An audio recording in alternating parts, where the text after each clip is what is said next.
हमारे साथ मौजूद हैं एक बेहतरीन सॉन्ग राइटर, म्यूजिक कंपोजर और साथ ही एक बेहतरीन सिंगर जिनका नाम है संतोष सिंह। और साथ ही हम आपको ये भी बता दें, ये वही बेहतरीन नगीना है जिसने आपको एक हिट गाना दिया था पीछे चन्ना वे घर आजा। और ऐसे में ये कोरोना के टाइम पे हमारे साथ बात कर रहे हैं ताकि ये आपको ऐसी ऐसी दिलचस्प चीज़ें बता सकें और अपने आज तक के गानों की जर्नी के बारे में बता सके, ताकि आपको आपका ये कोरोना का घर में समय जो आप कोरोना के टाइम में गुजार रहे हैं वो चुटकियों में और आसानी से गुनगुनाते हुए निकल जाए। तो नमस्कार संतोष जी। और जो है सबसे पहला मेरा सवाल कि ये जो चन्ना वे घर आजा जो सॉन्ग था जिसका सुरूर आज तक हमारे दिलों पे और दर्शकों के दिलों पे तो छाया हुआ है, और आप पे कैसे वो जो है वो सुरूर बन के राज कर रहा है, उसके पहले सबसे पहले हमें वो बताइए। ज़रूर, तो ये ज़िंदगी भर रहेगा क्योंकि ईश्वर ने ये गाना मेरे थ्रू बनवाया और बहुत ही कमाल के लिरिक्स थे जो मैंने लिखे हैं और लोगों ने बहुत ज़्यादा अप्रिशिएट किए। और उसी तरह मैं इस गाने का म्यूज़िक डायरेक्टर था, म्यूज़िक कंपोज़र था, और कुणाल ने बहुत बेहतरीन तरीके से ये गाया था। कुणाल गांजावाला ने? जी, कुणाल गांजावाला ने ये गाना गाया था, मैंने लिखा था और म्यूज़िक कंपोज किया था। तो कुछ ज़रा सा गुनगुना के हो जाए ताकि वो यादें जो हैं ताज़ा ही हैं और ताज़ा हो जाएं। जी बिल्कुल। चन्ना वे घर आ जावे, ढोला वे घर आ जावे, तेरियां उड़िकां विच मुक चले सा आजा, ततड़ी दे रोग मुका जावे, चन्ना वे घर आ जावे, ढोला वे घर आ जावे। बहुत ही खूब। मेरे को उम्मीद है कि ये जो व्यूअर्स के वो जो एक यादें हैं और जो सॉन्ग के साथ जुड़ी वो ताज़ा हो गई होंगी। और इसके बाद जो अगला सवाल कि अभी तक का क्या चल रहा है आजकल? ऑब्वियसली आप वर्क तो कर ही रहे होंगे बट कोरोना ने कुछ चीज़ें रोक दी हैं, तो क्या नई चीज़ें चल रही हैं जो आप हमारे साथ शेयर करना चाहेंगे? देखो, म्यूज़िक तो हमेशा चलता रहता है मेरे जीवन में, मेरे जीवन का एक हिस्सा है म्यूज़िक, संगीत।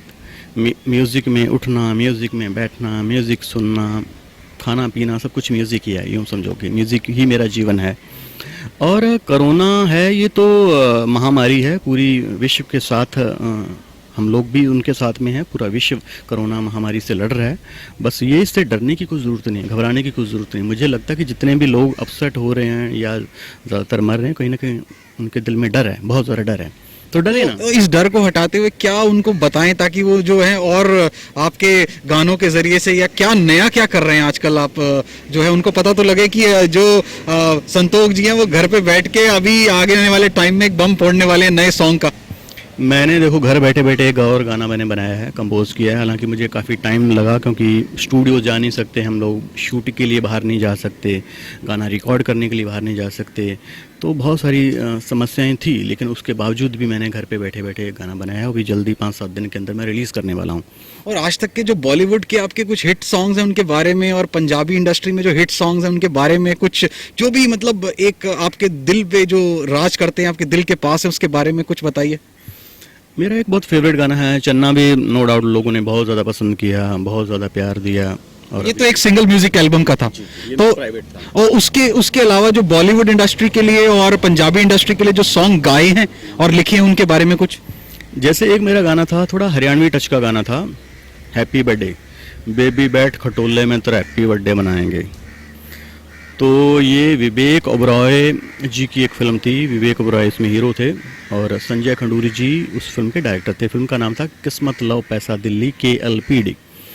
आशुतोष राणा जी थे और बहुत कमाल की फिल्म थी, बहुत ज़्यादा अप्रिशिएट हुआ मेरा गाना। वो गाना इस तरह था, हीरो से तू कमना लगता रहा लुक भाई तेरा किल्लर, शाहरुख सलमान ऋतिक अक्षर तेरा आगा चिल्लर, 240 हाईवे पे गाड़ी आज भगाएंगे रे भाई, बैठ खटोले में तेरा हैप्पी बर्थडे मनाएंगे रे भाई, बैठ खटोले में तेरा हैप्पी बर्थडे मनाएंगे। तो ये आशुतोष राणा जी के ऊपर गाना फिल्माया गया था।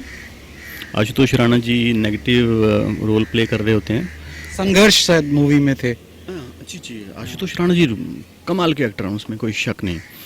और ये गाना वहाँ मेरा आया था और लोगों ने बहुत ज़्यादा अप्रिशिएट किया था। तो उनके ऊपर गाना था। वो दिल्ली में रात को घूमते रहते हैं उनके अपने चिले चपाटे चमचों के साथ में। तो उनका बर्थडे होता है, तो वो उसको आशुतोष जी को पैम्पर करने के लिए ये गाना वो गाते हैं। तो इसके अलावा जो बॉलीवुड इंडस्ट्री है, जैसे उसमें भी बहुत काम किया पंजाबी इंडस्ट्री, तो उसके गानों के बारे में कुछ बताइए। कौन कौन से अभी तक आपके दिल पे राज कर रहे हैं और जो आपको खुद पसंद हैं और क्यों? अभी जैसे कुछ दिन पहले ही मेरे गाने सपना चौधरी जी के साथ में 2 गाने रिलीज़ हुए हैं। तो ये कौन सी इंडस्ट्री के लिए थे? ये प्राइवेट एल्बम थे, टी सीरीज से रिलीज़ किए थे मैंने। ये देखा जाए तो बॉलीवुड हो गया वो। तो वो गाना था एक दिल्ली की जाटनी। दिल्ली की जाटनी बहुत ज़्यादा लोगों ने अप्रिशिएट किया। चाहूँगा थोड़ा सा तेज़ बोलिए। हाँ, दिल्ली की जाटनी जो गाना था लोगों ने बहुत ज़्यादा अप्रिशिएट किया। फिर मौजां मौजां कर ले तू कुड़िए तेरे यार दी चलदी बथेरी, ये भी सपना चौधरी के साथ में था। तो भी काफ़ी लोगों ने गाना अप्रिशिएट किया। उसके बाद में फिर कोरोना आ गया, कोरोना काल स्टार्ट हो गया। तो अभी भी म्यूज़िक की जो जर्नी है वो जारी है और नए गाने बना रहे हैं और वेट कर रहे हैं कि जैसे चीज़ें नॉर्मल होंगी और फिर देखते हैं जैसे भी गवर्नमेंट का अथॉरिटी का जो भी आदेश होगा हम लोग मानेंगे। और मैं आपसे एक और सवाल पूछना चाहूँगा कि ये जो बेसिकली जो आपकी जर्नी रही है, इसमें जो बॉलीवुड के सॉन्ग्स कौन कौन से आपके वो रहे हैं, कोई उनके बारे में कुछ जिक्र करना चाहेंगे? हाँ, बॉलीवुड के गाने बहुत सारे हैं क्योंकि देखो पंजाब इंडस्ट्री के लिए भी मैंने अच्छा काम किया है। कुछ फिल्में वहाँ पे मैंने की। मैं बेस्ट म्यूज़िक डायरेक्टर के लिए मैं नॉमिनेट हुआ वहाँ पे। तो बॉलीवुड सिनेमा का कोई और सॉन्ग्स जो बॉलीवुड कोर बॉलीवुड? हाँ, अभी बॉलीवुड का एक 3-4 महीने पहले मेरा गाना रिलीज़ हुआ मोनालिसा। तो फिल्म का नाम था 100 बक्स। उसमें आपने गाया है? हाँ, उसमें मैं सिंगर, म्यूज़िक डायरेक्टर और लिरिक्स राइटर दोनों था। और मोनालिसा गाने का नाम है, वो लोगों ने काफ़ी अप्रिशिएट किया। और साथ ही जो पंजाबी इंडस्ट्री है, आप ऑब्वियसली पंजाब से तारुफ रखते हैं, तो उसके बारे में आपके जो भी कोई आपके दिल के करीब जो भी सॉन्ग्स होंगे, आपने कुछ तो बताए हैं बट उसके अलावा? अभी ये गाना था जैसे कि हाल ही में मैंने रिलीज़ किया था मौजां। गाने के बोलते मौजां कर ले तू कुड़िए तेरे यार दी चलदी बथेरी। सपना चौधरी जी उसमें। नहीं, ये सपना चौधरी जी का आपने गाना जिक्र किया, मैं पूछ रहा हूँ। अच्छा, वो दिल्ली की जाटनी। हाँ, वो दिल्ली की जाटनी था। अच्छा। जो मैंने दिल्ली, हरियाणा और उस बेल्ट को ध्यान में रखते हुए, क्योंकि देखा जाए तो बॉलीवुड के अंदर सबसे पहले जो हरियाणवी का तड़का लगाने का जो मौका मुझे मिला, ये मैं हालांकि बोलता नहीं हूँ लेकिन उसका श्रेय मैं लेना चाहूँगा। तो आपने ये सॉन्ग खुद ही लिखे हैं? जी, मैंने लिखा है गाना है और मैंने गाया है, मैंने खुद लिखा गाना और संगीतकार भी मैं उस गाने का हूँ। और हालांकि ऐसा नहीं कि मैं सारे गाने मैं खुद लिखता हूँ या दूसरों से नहीं लगवाता। दूसरे जितने बड़े बड़े राइटर्स हैं इंडस्ट्री के, सबके साथ मैंने काम की है। नाम लेना चाहेंगे? जैसे समीर जी हैं, समीर अंजान जी, उनके साथ मुझे काम करने का मौका मिला। कुमार जी हैं जो कि इंडस्ट्री के बहुत बेहतरीन राइटर हैं, उनके साथ मुझे काम करने का मौका मिला। मेरे भाई जैसे, बड़े भाई जैसे। तो फिर जितने भी बड़े सिंगर हैं, सुनिधि चौहान है, श्रेया घोषाल है, इमन शान है, इन सब के साथ में मैंने काम किया। नेहा कक्कड़ के साथ में मैंने काम किया। सारे में इनके साथ अपने म्यूजिक, इनकी आवाज़ों को म्यूजिक आपने दिया? जी जी, ये मैं म्यूजिक डायरेक्टर रहा, ये सिंगर थे। तो कौन सी मूवीज थी उसके बारे में बता दीजिए, अगर कुछ आपके दिमाग में एकदम से रैंडमली आ रही हैं। जैसे सुनिधि जी के साथ में एक फिल्म थी मेरी आई लॉटरी। तो लॉटरी में मेरे 2-3 गाने सुनिधि जी ने गाए थे। इसके अलावा बहुत सारी कुछ और फिल्में आई, वो थी सडनली कई बार क्या कि मुझे याद भी नहीं आता, क्योंकि काफ़ी सारा काम हो चुका है कि कौन सी मूवी का क्या नाम था। तो फिर भी कोई अगर ऐसी शान जी के साथ या श्रेया घोषाल जो कि अपनी आवाज़ की एक जानी मानी सिंगर मानी जाती हैं, उन्होंने अपनी आवाज़ का एक सिक्का जमाया हुआ, उनकी कोई मूवी जिसका याद हो आपको? अनफॉर्चुनेटली क्या कि मैंने उनके साथ में गाना रिलीज़ किया था और रिकॉर्ड किया था। गाना बहुत ही बेहतरीन था, लेकिन वो अंडर कवर हो गया, गाना फिल्म रिलीज़ नहीं हो पाई। तो अभी तक कहीं ना कहीं वो गाना दब गया मेरा। गाने के बोल कुछ याद है? अभी उस चीज़ को काफ़ी टाइम हो गया है, क्योंकि मुझे भी ढंग से याद नहीं कि मैं उसका राइटर नहीं था एक्चुअली, लिरिक्स राइटर को दूसरे थे, उनका वो गाना लिखा हुआ था। तो लेकिन हाँ, इतना मुझे याद है कि स्टूडियो की वो यादें कि श्रेया जी ने बहुत बेहतरीन तरीके से गाया था। फिर मैंने बहुत सारे प्राइवेट एल्बम्स किए, वो करता रहा। फिर महेंद्र धारीवाल जी की एक फिल्म थी, उनके अंदर नेहा कक्कड़ ने और मैंने दोनों ने एक गाना गाया था। फिल्म का नाम कुछ याद है आपको? फिल्म का नाम मैं भी ढंग से याद नहीं है मुझे, पर गाने के बोल मुझे याद हैं था। चलिए हम इस पे हम अगली बार में अगले सवाल में आते हैं, तब तक आप भी अपना माइंड फ्रेश कर सकते हैं। और सबसे पहली चीज़ है कि आपको ये जो सिनेमा जगत है, बॉलीवुड इंडस्ट्री, आप इसमें काम कर रहे हैं, पंजाबी इंडस्ट्री में भी काम कर रहे हैं, तो मैं ये पूछना चाहूँगा कि जैसे न्यू कमर्स हैं वो अब इंडस्ट्री की डिमांड है कि नई वॉइस हरदम एक नई वॉइस चाहिए, और आजकल सिंगर्स भी परफॉर्म करते हैं। ये भी एक ट्रेंड चालू है, बिकॉज कुछ डिफरेंट करने का है। उस डिफरेंट करने के जरिए में ये जो पुराने सिंगर्स हैं वो हमें कम दिखते हैं, तो वो क्या वजह लगती है आपको कि वो जो दिग्गज हैं उन्होंने जो इतने बड़े बड़े बेहतरीन सॉन्ग दिए, आपने का गाना भी एक बहुत हिट रहा जिसमें आपने लिखा उसको, तो ऐसी चीजें जो हैं वो कम क्यों होती जा रही हैं, क्या वजह है?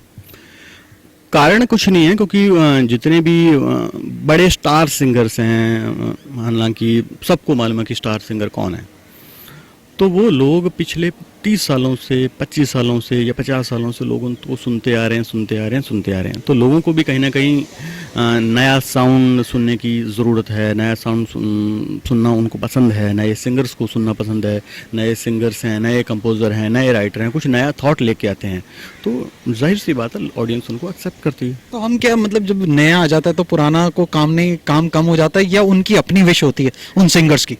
उनका एक अपना भी काम करने का तरीका रहता है। पहली बात तो कुछ लोग उनको अफोर्ड ही नहीं कर पाते, और कुछ वो सिलेक्टिव भी हो जाते हैं कि हर फिल्म का वो गाना गाना नहीं चाहते, हर किसी के साथ वो काम करना नहीं चाहते, तो ये है, थोड़ी सी चलती रहती है बस। तो आप इसके अलावा आपको कोई ऐसी दिक्कत आई आज तक आपकी जर्नी में जो कि आपको काम मिलने में अपनी एल्बम्स निकालनी पड़ी ज़्यादा, या अपने आप अप्रोच करना पड़ा कि किसी म्यूजिक डायरेक्टर्स ने बीच में कम हो गया, ऐसा आपके साथ कोई ऐसा वाकया है या कोई ऐसी चीज़ हुई है आपके साथ आज तक? जी बिल्कुल, संघर्ष का दौर तो शुरू से ही चलता आ रहा है, और ऐसा नहीं कि अभी मैं कोई बहुत बड़ा स्टार बन गया हूँ, ऐसा कुछ भी नहीं है। संघर्ष चलता रहता है, संघर्ष हर इंसान करता है और करना भी चाहिए, उसमें सीखने का मौका मिलता है। तो मैंने भी संघर्ष किया, और उसी के दौरान मैंने अपनी जगह बनाई, लोगों से मैं मिला, म्यूज़िक कंपनी को, प्रोड्यूसर को, डायरेक्टर्स को, सबको मैंने मेरे गाने सुनाए, मेरी कंपोजिशन सुनाई, मेरे आइडियाज़ सुनाए, उनको पसंद आया, मुझे काम मिलना स्टार्ट हो गया। मेरा काम बेहतरीन था, मेरा काम लोगों से अलग था, मेरे थॉट्स अच्छे थे, मुझे काम मिलना स्टार्ट हो गया। तो ये मतलब एक जो सिंगर होता है या म्यूजिक कंपोजर होता है, उसका एक अलग ही दुनिया से वो आता है, उसका एक थॉट प्रोसेस बहुत अलग माना जाता है। और जैसे कि आप भी एक सॉफ्ट स्पोकन लग रहे हैं, तो पता लगता है कि वो जो कि सिंगिंग की माना जाता है कि वो रूह से कनेक्टेड होती है, तो वैसी चीज़ें निकलती हैं। तो ऐसे में आपको क्या लगता है कि आजकल जो हिप हॉप और बहुत ज़्यादा हिप हॉप और रॉक का चाहिए हर सॉन्ग में, तो ऐसे में ये जो सिंगिंग की जो रूह वाली बात है, ये चीज़ खत्म होती जा रही है, और क्या यंगस्टर्स की वो डिमांड नहीं है? ये डिमांड तो है बिल्कुल, क्योंकि रॉक है, हिप हॉप है, फ्यूजन है, इंडियन म्यूजिक है, इंडियन क्लासिकल है, बट ये रॉक और वो ज्यादा बजने में आता है, लगता है कि डिक्चक जरूर होना चाहिए। तो ऐसे में मतलब ये जो रॉक और हिप हॉप वाली चीजें हैं, तो एक रूह इबादत, जैसे हम हमारे राहत फतेह अली खान जी हैं, और ऐसे और भी दिग्गज सिंगर्स हैं, सोनू निगम हैं इंडस्ट्री के, जिन्होंने एक रूह का कनेक्शन रहता है उनकी सिंगिंग में, और आप खुद भी चन्ना वे घर आ जा, तो एक कल्चरल फीलिंग सी देता है। तो ऐसी चीजें लाइमलाइट से क्या कम होती जा रही हैं आपके हिसाब से? ये कहीं ना कहीं इसका मैं भी महसूस कर रहा हूँ कि कुछ कमियां हैं। गाना अच्छी लिरिक्स नहीं आ रही, कि वो लोग उनके पास या फिर आप लिखते हैं तो लोग आगे इस चीज़ को एक्सेप्टेंस कम दे रहे हैं? नहीं, ऐसा नहीं है। हर बंदे का कहीं ना कहीं ग्रुप बना हुआ है, हर बंदे के कुछ ना कुछ लोग हैं, बहुत सारे लोग हैं जो अपने ही ग्रुप में काम करना पसंद करते हैं, और ऐसा नहीं कि जो आप अच्छे आइडियाज़ लेके आओ सबको काम मिलता है, अच्छा काम मिलता है, और नए साउंड कुछ आ रहा है, नया आइडिया लेके आ रहा है, तो उसको एक्सेप्ट करना चाहिए। हम उसको क्यों बोले कि हाँ नए लोग आ गए, नए लोग तो आएंगे जो नहीं, पर नए लोग तो आ रहे हैं, वो तो अच्छी बात है, पर मेरा पूछना ये था कि जैसे आपने ग्रुपिज्म की बात की है, अब ये ग्रुपिज्म ये क्या मैक्सिमम आपको क्या बॉलीवुड इंडस्ट्री में देखने को मिला है अपने काम के, अपने स्ट्रगल पीरियड के दौरान? देखो होता है, क्योंकि ये गलत भी नहीं है, क्योंकि कुछ लोग होता है कि ये मेरे जान पहचान का आदमी है ना, तो जो प्रोड्यूसर है या डायरेक्टर है सबसे पहले वो ये सोचेगा या कुछ और वजह भी है तो बोलेगा यार सबसे पहले इसको काम दो, है ना। बहुत सारे लोग तो है वहाँ उस जगह पहुँच ही नहीं सकते, वहाँ अप्रोच ही नहीं कर सकते, या कोई स्टार सन्स हैं या कोई किसी बड़े आदमी का फ़ोन आ गया कि हाँ बड़े आदमी ने रेकमेंड कर दिया, कोई आपका गॉड फादर है उसने बोल दिया कि नहीं यार काम इसको देना है, तो काम उसको मिलेगा। जाहिर सी बात है कि हजार आपको क्या लगता है, जैसे अभी रिसेंटली हिमेश रेशमिया बहुत मशहूर है, रानू मंडल को बहुत बड़ा चांस मिला और वो चीज़ काबिल तारीफ भी मानी जा रही है एक तरफ से, तो ऐसी में आपको क्या लगता है कि जो सिंगर्स हैं, ऑब्वियसली टैलेंट तो हिंदुस्तान में बहुत ज़्यादा भरा हुआ है, तो हर किसी को चांस तो मिलता नहीं है, तो इन सब की वजह क्या है कि हर कोई पिकी नहीं होता और हर कहीं तो हिमेश रेशमिया जी भी नहीं पहुंच सकते, तो ऐसे में आपको क्या चीज़ें लगती हैं जो कमियां सुधारी जा सकती हैं कि सही टैलेंट निकल के सही जगह पर पहुंचे? देखो हिमेश रेशमिया जी को, हालांकि मैंने उनके साथ में काम किया है, मैंने 2 साल पहले उनके साथ में एक शो किया था सारेगामापा, तो हिमेश रेशमिया जी बेहतरीन इंसान हैं और बहुत ही टैलेंटेड कंपोज़र हैं, सिंगर हैं, कोई शक नहीं। उनको लगा होगा कि रानू जी की आवाज़ बहुत अच्छी है और उनको काम मिलना चाहिए, और हिमेश जी ने आगे बढ़ के उनको काम दिया, ये मैं हिमेश जी की तारीफ़ करूँगा, बहुत अच्छी बात है। और ऐसे ही लोग जो जिनके अंदर का रियल टैलेंट है उनको काम मिलना चाहिए, ना कि ये चाचा भतीजावाद होना चाहिए। जैसे आप ग्रुपिज्म वाली बात कर रहे हैं कि कई बार जो है, अब मेरा प्रश्न वही आ जाता है कि कई बार ग्रुपिज्म से हटना भी पड़ता है रियल टैलेंट को लेकर के, जो कि कमी दिख रही है। तो ये हिमेश जी हटे ना, हिमेश जी ने रानू जी को चांस दिया तो हटे ना, उनको तो अच्छा ऐसे जो हमारे हालांकि लोगों ने बहुत ट्रोल भी किया, ये है वो है, अरे आप वो सिंगर हैं रानू जी, आप उनकी खूबसूरत आवाज़ के ऊपर जाइए, है ना, तो वो खूबसूरत फेस के ऊपर मत जाइए, खूबसूरत आवाज़ के ऊपर जाइए, उनका दिल कितना अच्छा है, उनकी आवाज़ कितनी खूबसूरत है। बहुत सारे लोगों ने उनको अप्रिशिएट भी किया, बहुत सारे लोगों ने ट्रोल भी किया, लोगों का काम है। तो इस ट्रोलिंग को आगे लेते हुए, इस ट्रोलिंग को साइड करते हुए अब वापस से सिंगिंग की तरफ आते हैं कि ये जो सिंगिंग है, ऑब्वियसली हिंदुस्तान में टैलेंट भरा हुआ है, सही टैलेंट सही जगह पर तक कनेक्शन के लिए शोज भी बने हैं, पर वो शोज का भी देखा जाए तो कहीं अटकलें ये भी है कि वहाँ पे पारदर्शिता नहीं होती। जैसे इंडियन आइडल है जो कि बेहतरीन सिंगर बनाता है, ऐसे मतलब अटकलें लगाई जा रही हैं, आप इन्हें अफवाह भी कह सकते हैं, बट अगर इसमें कितनी सच्चाई है एज अ म्यूजिक कंपोजर? आप नहीं, ये पारदर्शिता बिल्कुल होती है, ये बिल्कुल सरासर गलत है कि वहाँ कहीं ना कहीं नेपोटिज्म है या कोई ऐसा नहीं है। जो भी बच्चे निकलते हैं या वो वाकई टैलेंटेड होते हैं, क्योंकि मैंने 2 शो किए, मैं जज रहा हूँ, मैं जूरी जज रहा हूँ सारेगामापा का, तो मुझे पता है कि जो वाकई में बच्चे अच्छे होते हैं हम लोग उन्हीं को सिलेक्ट करते हैं और वही आगे विनर होते हैं। तो ये एक और चीज भी बनती है कि आपने ये जैसे बताया कि पारदर्शिता होती है इन सिलेक्शन वाले शोज में, बड़े बड़े पैड्स में, तो एक चीज और बनती है कि फिर जो हमारा जो टैलेंट है उसके लिए, सही टैलेंट जो हिंदुस्तान में भरा हुआ है उसके लिए क्या क्या प्लेटफॉर्म्स होने चाहिए सही दिशा के, जो कि बॉलीवुड इंडस्ट्री तक कनेक्ट कर पाए उनको, क्योंकि आपने खुद स्ट्रगल देखी है, तो उसके बारे में आपका क्या कहना है?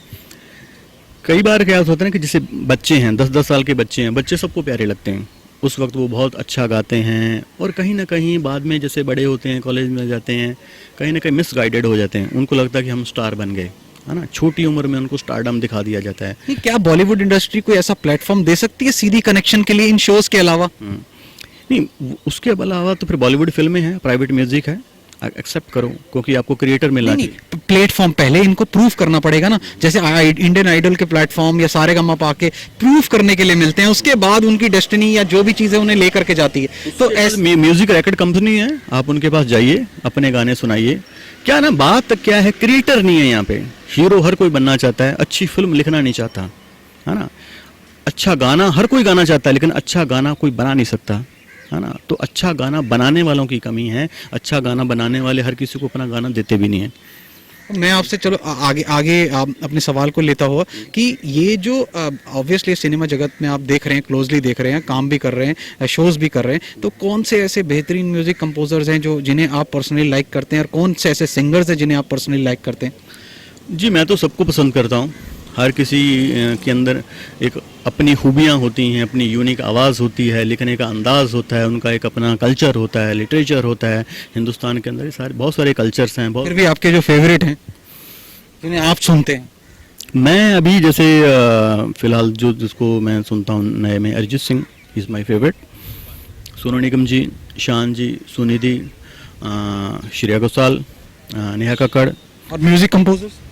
म्यूज़िक कंपोज़र में all time favourite A R Rahman sir, और साजिद वाजिद, हिमेश रेशमिया, प्रीतम।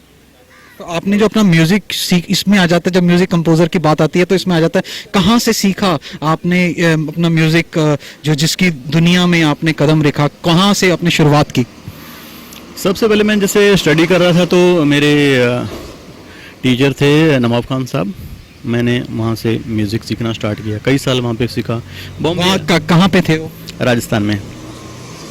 तो वहाँ फिर मैं बॉम्बे आया मेरी ग्रेजुएशन के बाद में, फिर मैंने मिस्टर साजिद वाजिद, तो साजिद वाजिद सर के साथ में मैं एज ए असिस्टेंट में उनके साथ में मैंने काम किया 3 साल। तो वहाँ से मैंने म्यूज़िक की और बारीकियाँ सीखी, म्यूज़िक को रिकॉर्ड कैसे करते हैं, कैसे ये मशीनें होती हैं, कैसे सॉफ्टवेयर्स होते हैं, कैसे रिकॉर्ड इनका सिस्टम क्या होता है, तो कैसे प्रोड्यूसर को अप्रोच करते हैं, कैसे म्यूज़िक कंपनीज़ को अप्रोच करते हैं, तो वो सारा मैंने उनसे सीखा। तो मैं आपसे आखिरकार इस सेशन को रैप अप करते हुए आपसे एक आखिरी प्रश्न, जो घर बैठे आपके अपने फैंस जो आप हैं और साथ ही जो हमारे व्यूअर्स हैं, उनके लिए कुछ ऐसा गुनगुना दीजिए ताकि उन्हें कुछ उनकी पुरानी यादें भी ताज़ा हो जाएं और आपके भी जो दिल के करीब हो। हाँ, तो ये एक मेरा गाना था जो कि थोड़ा सा फ़नी सा गाना है, क्योंकि मैं चाहता हूँ कि ऐसे माहौल में फ़न की ज़रूरत है। कोई ज़रूरी नहीं कि आप मनहूस खबरें सुनते रहो, इतने मर गए, ये हो गए, उदासी मुंह लटकाए बैठे हो, घबरा रहे हो, डर रहे हो। नहीं, अभी खुश होने का वक्त है, खुश होने चाहिए। मेरा गाना था, बहुत ज़्यादा लोगों ने पसंद किया था, मैं आपको गुना के सुनाता हूँ। हीरो से तू कमला लगता रहा, लुक को भाई तेरा किल्लर, शाहरुख सलमान ऋतिक अक्षर तेरा यागा चिल्लर, 240 हाईवे पे गाड़ी आज भगाएंगे रे भाई, बैठ खटोले में तेरा हैप्पी बर्थडे मनाएंगे रे भाई, बैठ खटोले में तेरा हैप्पी बर्थडे मनाएंगे। तो ये थे संतोष जी जिन्होंने गाया अरे बैठ खटोले में तेरा हैप्पी बर्थडे मनाएंगे। तो ये होप, उनकी ये उम्मीद भी है कि ये जो है गाना आपको पसंद आया होगा और साथ ही साथ आप इस दौरान इस गाने को गुनगुना करके थोड़ा फनी मोमेंट में जाएंगे। तो ये थे संतोष जी जिन्होंने आपको बेहतरीन से बेहतरीन गाने दिए हैं और बॉलीवुड इंडस्ट्री और पंजाबी जगत में जो सिनेमा जगत है उसमें अपना एक अलग ही मुकाम बनाया है। ये थी गौरव नरूला की रिपोर्ट पॉलिटिकल दाव पेच के लिए मुंबई से।